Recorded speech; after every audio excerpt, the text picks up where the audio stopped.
Rejection कोई अंत नहीं है, बल्कि सीखने और सुधार कर आगे बढ़ने का मौका है। बिजनेस या करियर में अगर रिजेक्ट हो जाएं, तो निराश होने की बजाय और बेहतर करने की कोशिश कीजिए। जैक मा अगर रिजेक्शन से हार मान जाते तो कभी एशिया के सबसे अमीर शख्स नहीं बन पाते। गरीब परिवार में जन्मे जैक मा बचपन में पढ़ाई में बहुत कमजोर थे। वो प्राइमरी स्कूल में 2 बार और मिडिल स्कूल में 3 बार फेल हो गए। किसी तरह पढ़ाई पूरी की और नौकरी पाने की कोशिश करने लगे तो कदम कदम पर उन्हें परेशानी और नाकामी हाथ लगी। हार्वर्ड यूनिवर्सिटी ने उन्हें 10 बार रिजेक्ट कर दिया। केएफसी में जैक मा वेटर की नौकरी के लिए भी तैयार थे, लेकिन नौकरी के लिए गए 24 में से 23 लोग चुन लिए गए, पर जैक मा को नहीं चुना गया। इस तरह 30 कंपनियों ने कह दिया कि तुम हमारे लायक नहीं हो, लेकिन उन्होंने हार नहीं मानी और इंटरनेट व्यवसाय शुरू किया। पर उनकी पहली 2 कंपनियां फिर नाकाम हो गईं। कोई उन्हें फंड देने तक को तैयार नहीं था। जैक मा ने तब भी कोशिश नहीं छोड़ी। 17 दोस्तों के साथ मिलकर अपने छोटे से अपार्टमेंट में उन्होंने अलीबाबा की शुरुआत की।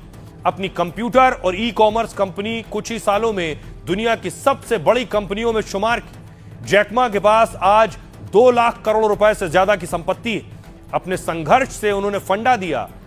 दूसरों के मना करने से खुद को अयोग्य मत समझिए। हार ना मानना सबसे बड़ी जीत है। जब तक आप कोशिश करना नहीं छोड़ते, आपके पास हमेशा मौका रहता है। रिजेक्शन कोई अंत नहीं है, बल्कि सीखने और सुधार कर आगे बढ़ने का मौका है। बिजनेस या करियर में अगर रिजेक्ट हो जाएं, तो निराश होने की बजाय और बेहतर करने की कोशिश कीजिए। जैक मा अगर रिजेक्शन से हार मान जाते तो कभी एशिया के सबसे अमीर शख्स नहीं बन पाते। गरीब परिवार में जन्मे जैक मा बचपन में पढ़ाई में बहुत कमजोर थे। वो प्राइमरी स्कूल में 2 बार और मिडिल स्कूल में 3 बार फेल हो गए। किसी तरह पढ़ाई पूरी की और नौकरी पाने की कोशिश करने लगे तो कदम कदम पर उन्हें परेशानी और नाकामी हाथ लगी। हार्वर्ड यूनिवर्सिटी ने उन्हें 10 बार रिजेक्ट कर दिया। केएफसी में जैक मा वेटर की नौकरी के लिए भी तैयार थे, लेकिन नौकरी के लिए गए 24 में से 23 लोग चुन लिए गए, पर जैक मा को नहीं चुना गया। इस तरह 30 कंपनियों ने कह दिया कि तुम हमारे लायक नहीं हो, लेकिन उन्होंने हार नहीं मानी और इंटरनेट व्यवसाय शुरू किया। पर उनकी पहली 2 कंपनियां फिर नाकाम हो गईं। कोई उन्हें फंड देने तक को तैयार नहीं था। जैक मा ने तब भी कोशिश नहीं छोड़ी। 17 दोस्तों के साथ मिलकर अपने छोटे से अपार्टमेंट में उन्होंने अलीबाबा की शुरुआत की।